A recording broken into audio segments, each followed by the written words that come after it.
Bismillahirrahmanirrahim. Assalamualaikum warahmatullahi wabarakatuh.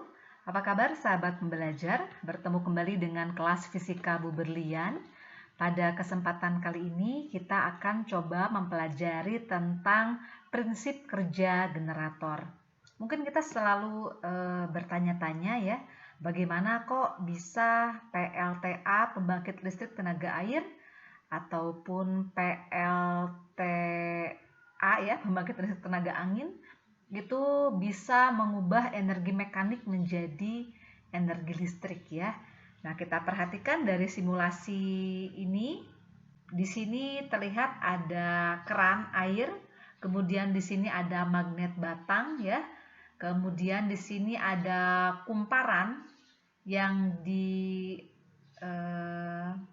disambung dengan sebuah lampu ya, kita perhatikan. Di sebelah kanan di sini ada batang magnet dan di sini menyatakan kekuatan medan magnetnya ya. Jadi kalau kita geser-geser kita bisa ubah-ubah kekuatan medan magnetnya. Misalnya kita simpan di sini ya. Kemudian untuk ini show field itu adalah arah dari medan magnet. Kemudian kompas ini nanti di sini menunjukkan kompasnya ya. Kemudian kalau kita tunjukkan show field meter, ini menunjukkan besaran dari kuat medan magnet batangnya ya.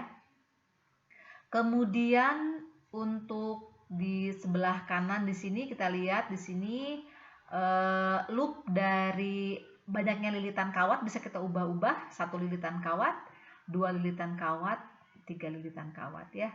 Kemudian juga loop areanya di sini, ini loop area. Jadi luasan loop yang nanti tembus oleh garis gaya magnet bisa kita ubah-ubah ya, dari mulai kecil kemudian bisa kita perbesar. Oke, seperti itu ya.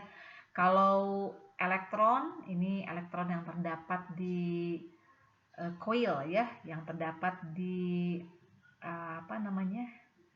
di kumparan ini ya. Oke, kita coba perhatikan dulu yang pertama.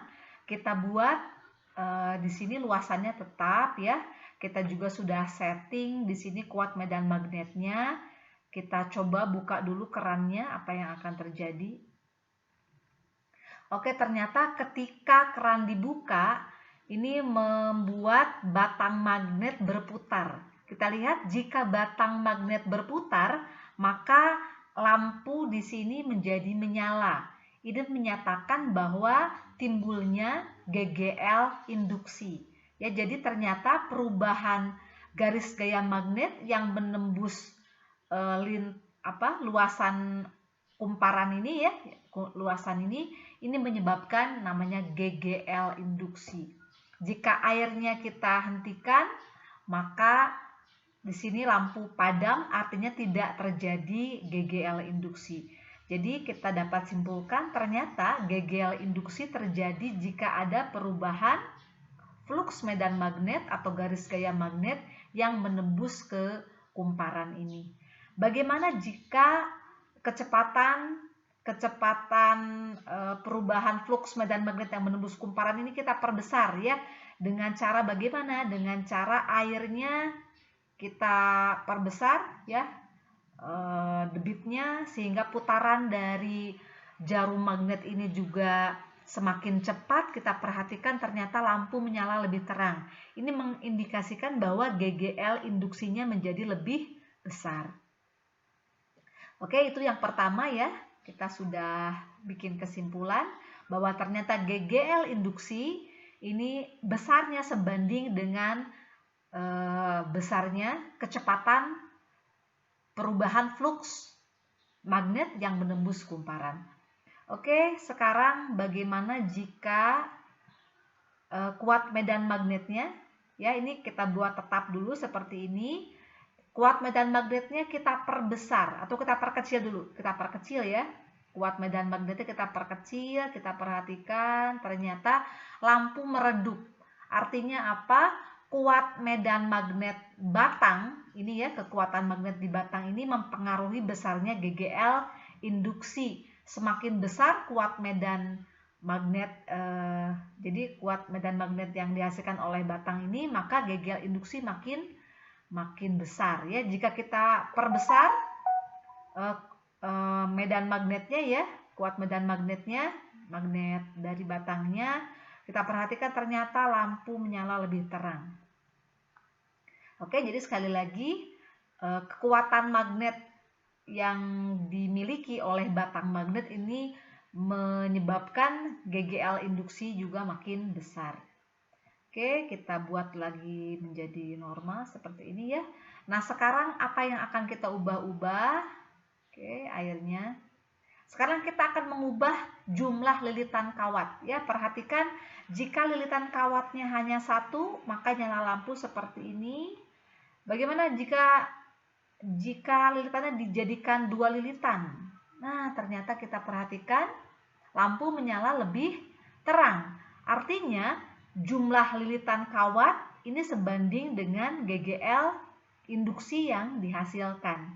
Ya, jadi GGL induksi ini berbanding lurus dengan jumlah lilitan kawatnya. Bagaimana jika jumlah lilitan kawatnya kita perbesar lagi? Oh, ternyata lampu menyala lebih terang yang mengindikasikan bahwa GGL induksi semakin besar. Oke, kita ubah dulu menjadi 1 ya. Luas. Sekarang kita akan coba luas areanya ya. Oke, kita buat tetap semuanya ya. Jadi kecepatan putaran dari magnet batang ini kita buat tetap. Kemudian alirannya juga kita buat tetap airnya. Kemudian lilitannya cuma 1 saja. Yang kita ubah-ubah adalah area dari loopnya ya. Area dari kumparan ini. Kita lihat ini luasannya kita perkecil misalnya ya. Kita perkecil, ternyata apa yang terjadi? Lampunya jadi lebih redup. Kalau kita perbesar luasan areanya, ternyata lampu menjadi lebih terang. Mungkin kita bikin jadi 2 saja ya. 2 biar lebih kelihatan. Atau 3 boleh.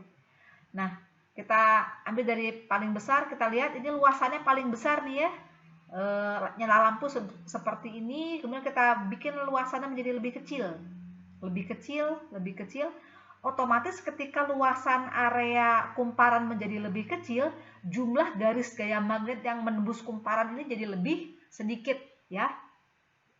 Jadi kalau ternyata loop areanya, luasan kumparan yang ditembus oleh garis gaya magnetnya makin kecil, ternyata GGL induksi juga makin kecil. Jika luasan loopnya dibuat jadi besar, maka GGL induksi pun makin besar.